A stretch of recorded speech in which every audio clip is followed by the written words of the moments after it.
The Harpers were a picture-perfect family. John, the father, was a successful architect. Mary, the mother, was a loving homemaker.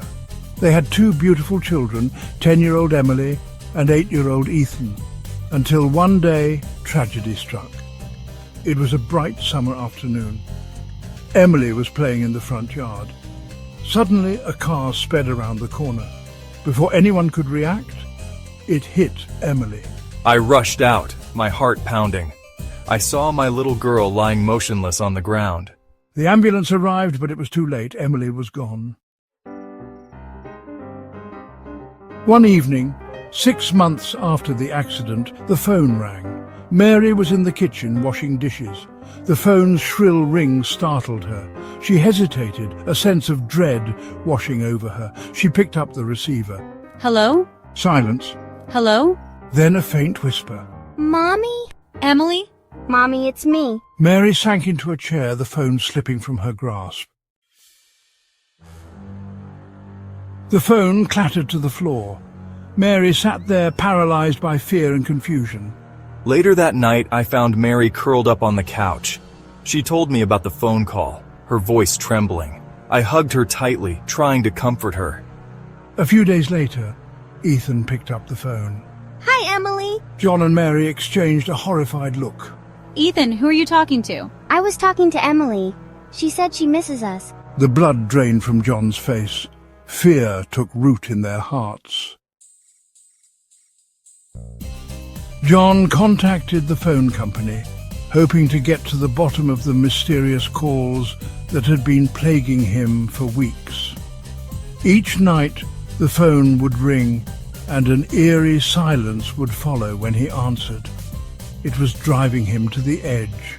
I understand, Mr. Harper. Let me run some diagnostics. We'll check the lines for any anomalies or issues that might be causing these disturbances. The representative assured John that everything was in order.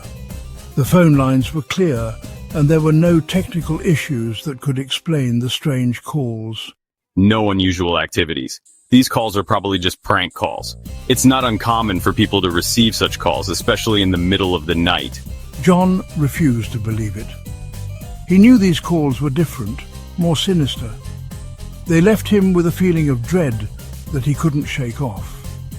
Determined to find answers, he decided to consult a paranormal investigator. He needed to know if there was something otherworldly at play. Let's investigate further.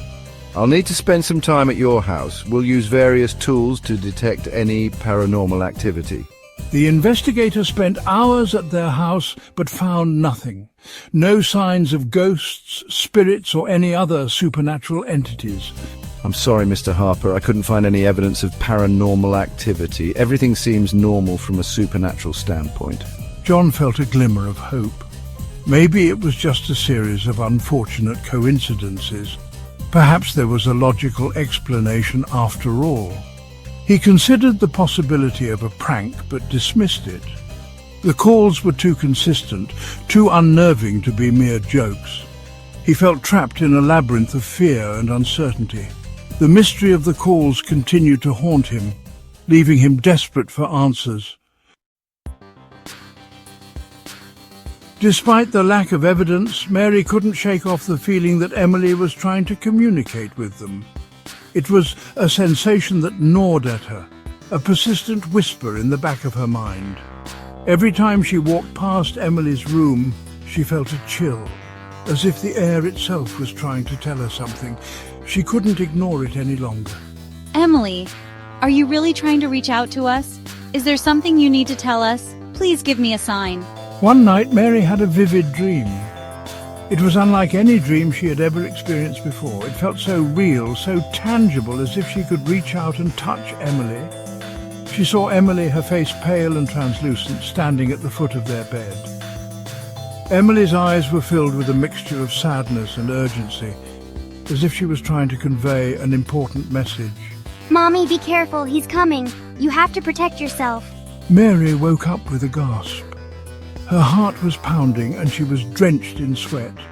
The dream had felt so real, and Emily's warning echoed in her mind. She decided to record the next phone call. If Emily was truly trying to reach out, Mary needed to capture every word. Days turned into a sleepless blur. Mary was constantly on edge, waiting for the phone to ring, hoping for another message from Emily. Finally, one evening, the phone rang. The sound pierced through the silence, sending a jolt through Mary. Mary lunged for it, pressing the record button with trembling fingers. She took a deep breath and answered. Hello, who is this? Emily, is that you? Mommy, it's me, Emily. Mommy, you have to listen to me. There's not much time. Please be careful. Mary's heart pounded in her chest. Who, Emily? Who's dangerous? The whisper grew fainter. The man, the one with the scar, he's the reason. The line went dead. Mary played back the recording.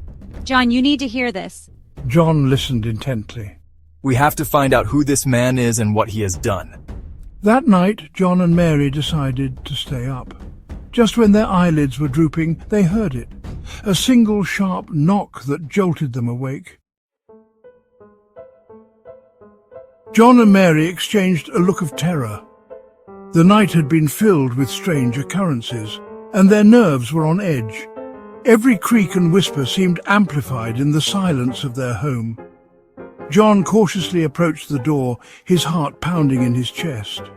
He hesitated for a moment, listening for any sound on the other side. The silence was deafening. He took a deep breath and flung the door open. The porch was empty, but the eerie shadows cast by the single light made it feel anything but safe. John stepped outside, scanning the street with a growing sense of dread. The night was still, but he couldn't shake the feeling of being watched. There was no one in sight. The street, usually bustling with activity, was now eerily quiet, the long shadows from the street lamps adding to the unsettling atmosphere. He checked the bushes, the driveway, even the neighbour's yard. Each step he took was filled with trepidation, expecting to find something or someone lurking in the darkness. But there was no sign of anyone. The mysterious visitor had vanished without a trace, leaving only questions in their wake. John returned inside, locking the door with a worried expression. He felt no safer inside than he did out in the open. Who is playing these games with us and what do they want? The questions hung in the air, unanswered and unsettling. The mystery of the phone calls and the late-night visitor remained unsolved. Each ring of the phone sent chills down their spines, a constant reminder of their unknown tormentor. The Harpers continued to live with the fear, the unanswered questions haunting their every move. Every shadow seemed to hold a secret, every noise a potential threat. Their once peaceful home had become a place of constant vigilance. Do you believe the dead can contact the living? Comment below what you think really happened. And don't forget to subscribe for more real-life horror stories every day.